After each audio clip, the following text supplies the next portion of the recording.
શિયાળાની કડકડતી ઠંડી અને સુમસાન રાતોમાં તસ્કર ટોળકી સક્રિય થઈ હતી અને અનેક ઘરોને નિશાન બનાવ્યું હતું। પોલીસે આખરે આ તસ્કર ટોળકીને ઝડપી પાડી છે। વડોદરા ક્રાઇમ બ્રાન્ચે હરિનગર બ્રિજ પાસેથી આ ટોળકીને ઝડપી પાડી છે। કોણ કોણ શખ્સો આરોપીઓ હતા, કોણ હતી આ ટોળકી, જોઈશું આ ખાસ રિપોર્ટમાં।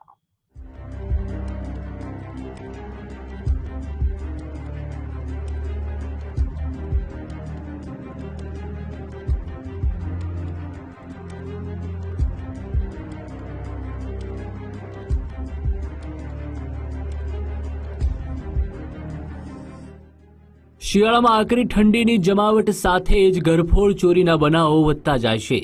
વડોદરામાં વધતા જતા ઘરફોડ ચોરીના બનાવને રોકવા પોલીસની ટીમ સતર્ક હતી। વડોદરા ક્રાઇમ બ્રાન્ચની ટીમને પેટ્રોલિંગ દરમિયાન માહિતી મળી કે હરિનગર બ્રિજ નીચેથી 3 શખ્સો શંકાસ્પદ હાલતમાં ફરી રહ્યા છે। ક્રાઇમ બ્રાન્ચની ટીમે મૂળ દાહોદના રાજેશ નીનામા, વિશાલ મંડોર અને જયંતિ મંડોરને ઝડપીને કડકાઈથી પૂછપરછ હાથ ધરી હતી। તો આરોપીઓએ 6 ઘરફોડ ચોરી કર્યાનું કબૂલ કર્યું। કોઈને શંકા ન જાય તે માટે તસ્કરો ખતરનાક મોડસ ઓપરેન્ડી અપનાવતા હતા। વડોદરામાં જ મકાન ભાડે રાખીને રહેતા તસ્કરો આસપાસના લોકોથી બચવા માટે દિવસે જ રિક્ષા ચલાવતા હતા। વડોદરાના વિવિધ વિસ્તારોમાં દિવસે ફરી બંધ મકાનો કે આસપાસમાં લોકોની અવરજવર ઓછી હોય તેવા મકાનોને ટાર્ગેટ કરતા આ રીઢા તસ્કરોએ તાંદરજા, ગોત્રી અને ભાયલી વિસ્તારમાં કરેલી 6 ચોરીઓનો ભેદ પોલીસે એક સાથે ઉકેલી નાખ્યો છે।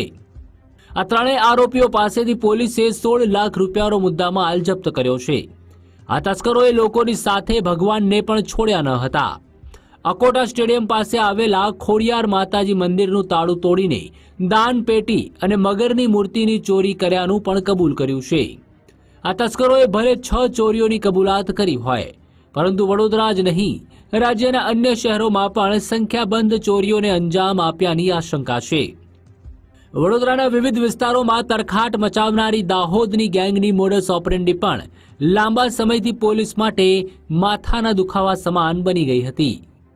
इसमें हमने सीसीटीवी चेक किया और ह्यूमन इंटेलिजेंस के आधार पर जब हमने तपास की तो हमें पता चला कि एक दाहोद का गैंग है जो दिन में यहाँ पे रिक्शा चलाता है, ऐसा प्रिटेंड करता है कि वो रिक्शा चलाता है, जिसके बहाने वो जो है शहर के अलग अलग विस्तार में रेकी करते हैं और रात में जो है वो घरफोड़ की जो घटना है उसको अंजाम देते हैं। तो उसको लेकर के हम काफ़ी टाइम से इसमें मेहनत कर रहे थे, जिसको लेकर के अभी हमें जो है सफलता हाथ मिली है। इसमें हमने 3 आरोपियों को अभी जो है अटक किया है, जिनका नाम अभी जयंती रमेश भाई मंडोर, विशाल माधु भाई डामोर और राजेश रमेश भाई नीनामा। तो ये तीनों को अभी हमने अरेस्ट किया है। तो इनके द्वारा जो है हमें बताया गया है कि इन्होंने 6 घटनाओं को, जो घरफोड़ की रात की जो घटनाएं हैं उनको इन्होंने कबूला है। આ રીઢા તસ્કરોએ ગોત્રી રોડ પર આવેલી રૌદ્રરાજ સોસાયટી, સન ફાર્મા રોડ પર પ્રથમ એન્કલેવ અને અટલાદરાના બંસી બંગલો સહિત કુલ 6 જગ્યાએ ઘરફોડ ચોરી કર્યાનું કબૂલ્યું છે। આરોપીઓ પાસેથી પોલીસે સોના ચાંદીની રણી, ગુનામાં વપરાયેલ ઓટો રિક્ષાની સાથે જ એક બાઇક અને મોબાઈલ ફોન મળીને 16 લાખ રૂપિયાથી વધુનો મુદ્દામાલ જપ્ત કર્યો છે।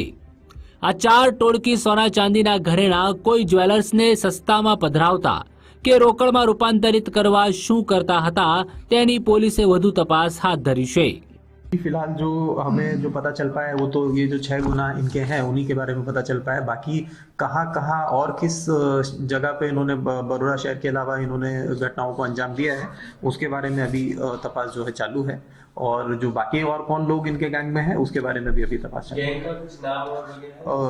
नाम इन्होंने सच नहीं दिया है, हमें खाली मेंबर्स पता चलेंगे तो उसके बाद ही उसके और डिटेल्स के क्या और दूसरी चीज़ें और भी करते हैं कि क्या है, क्या उनका मॉडस ऑपरेंडी और ज़्यादा खुलासा बाकी जो इनके मेंबर्स हैं अगर पकड़े जाएंगे तो पता चल पाएगा। વડોદરા પોલીસે ટેકનિકલ સર્વેલન્સ અને બાતમીદારો પાસેથી મળેલી માહિતીના આધારે તસ્કર ગેંગને ઝડપી પાડી છે। આ ઝડપાયેલા 3 તસ્કરોના વધુ કેટલાક સાથીદારો શહેરમાં જ છુપાયેલા હોવાની આશંકા છે। મૂળ દાહોદની તસ્કર ટોળકીએ મધ્ય ગુજરાતના વધુ કેટલાક શહેરોમાં પણ મકાનો, દુકાનો કે મંદિરોમાં ચોરીઓને અંજામ આપ્યો હોવાની આશંકા છે। કેમેરામેન ડીકેશ સોલંકી સાથે Alpesh Suthar, Gujarat first, Vadodara. The crime story ન્યૂઝમાં અત્યારે બસ આટલું જ. વધુ સમાચાર અને અપડેટ્સ માટે આપ જોતા રહો ગુજરાત ફર્સ્ટ. નમસ્કાર.